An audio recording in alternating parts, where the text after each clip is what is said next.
Have you ever felt like you're chasing something, but you're not even sure what it is? Like you've been told your whole life that success looks a certain way. A big house, a fancy car, a high-paying job. But once you get there, it feels empty? If that sounds familiar, then you need to hear the story of Lucas. Lucas was the textbook definition of success. By 35, he was a senior executive at a major tech firm. He had a stunning apartment with a panoramic view of the city, drove a car that turned heads everywhere he went, and his social media was a curated gallery of exotic vacations and expensive dinners. From the outside, he had it all. He was living the dream. But inside, Lucas was running on fumes. His day started before sunrise with a flurry of emails and ended late at night with conference calls to different time zones. His relationships were transactional, his friendships were shallow, and joy was something he scheduled into his calendar, like a dentist appointment. He'd scroll through his own photos, seeing a smiling man in a beautiful location, and feel a strange sense of detachment, as if he were looking at a stranger. He remembered a conversation with his grandfather years ago. His grandfather, a simple man who had been a carpenter his whole life, once asked him, "Lucas, all this running, what are you running towards? And what are you running from?" At the time, Lucas had laughed it off. "I'm running towards success, Grandpa," he'd said. He didn't have an answer for the second part of the question. The breaking point came on a Tuesday. It wasn't a dramatic event, no big corporate meltdown or personal tragedy. It was just a regular Tuesday. Lucas was in a high-stakes meeting, presenting a project he'd poured hundreds of hours into. As he spoke, flawlessly delivering his pitch, he looked around the sterile, glass-walled boardroom. He saw the faces of his colleagues, some impressed, some jealous, some just tired. And in that moment, a single, terrifying thought hit him with the force of a physical blow. I don't care. He didn't care if they approved the project. He didn't care about the promotion that would follow. He didn't care about the bonus or the stock options. The intricate web of ambition that had driven him his entire adult life suddenly dissolved, leaving him feeling hollow and lost. That night, he couldn't sleep. The silence of his luxurious apartment was deafening. He walked onto his balcony, the city lights twinkling below like a sea of distant, indifferent stars. He finally understood what he was running from: himself. The next morning, Lucas did something he hadn't done in 15 years. He called in sick. Then he booked a one-way ticket to a small, coastal town he'd visited as a child, a place he remembered for its salty air and the slow, unhurried rhythm of life. He packed a single bag, left his phone on the kitchen counter, and walked out of his apartment without looking back. The first few days were torture. The silence was overwhelming. Without the constant buzz of notifications and deadlines, Lucas felt an unbearable restlessness. He didn't know what to do with himself. He walked for hours along the beach, the waves washing over his feet, trying to wash away years of accumulated stress.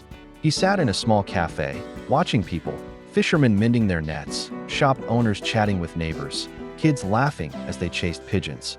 They didn't have much, but they seemed to have something he'd lost: peace.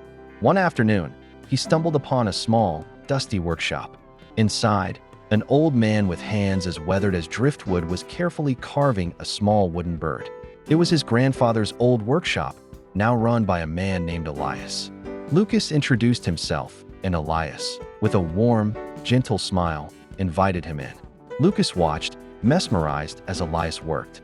There was no rush, no pressure, just a quiet, focused dedication to the craft. "You have the hands of a craftsman," Elias said, noticing the way Lucas was watching. "Your grandfather taught you, didn't he?" Lucas was stunned.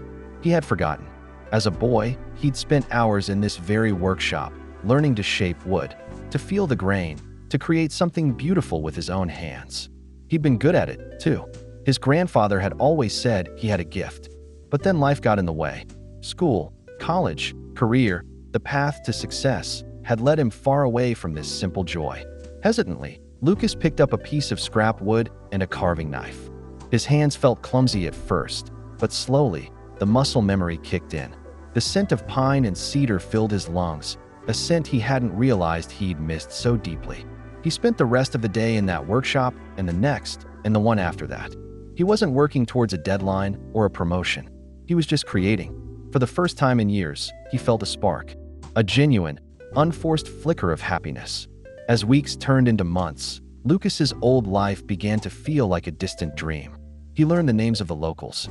He helped Elias in the shop. He woke up with the sun, not because an alarm told him to, but because he was excited to start the day. He learned to find joy not in grand achievements, but in the small moments. The taste of fresh coffee in the morning, a conversation with a friend, the satisfaction of a perfectly carved joint, the beauty of a sunset over the ocean. One day, a package arrived for him. A former colleague had tracked him down. Inside was a letter and his old phone. The letter was an offer, a new, even more prestigious position at the company. They wanted him back, desperately. A year ago, this letter would have been the pinnacle of his existence. He held the sleek, cold phone in one hand and a half-finished wooden boat in the other. He looked at the phone, a portal to a world of stress, ambition, and emptiness. Then he looked at the boat, a simple object that held hours of his focus, his patience, and his rediscovered passion. Lucas smiled. He placed the phone back in the box, walked down to the pier, and handed it to a young backpacker who had lost hers. He didn't need it anymore. He had found a different kind of connection. The story of Lucas isn't about quitting your job and moving to the coast. It's about redefining what success and happiness mean to you. It's about realizing that true wealth isn't measured by your bank account, but by your sense of purpose and peace. It's about finding that thing, whether it's carving wood, gardening, painting, or just spending time with loved ones, that makes you forget to check your phone. So I ask you again, what are you running towards? And more importantly, what is it that truly makes you feel alive? Maybe it's time to stop running and start living. Thanks for watching. If this story resonated with you, hit that like button and subscribe for more content that makes you think. See you next time.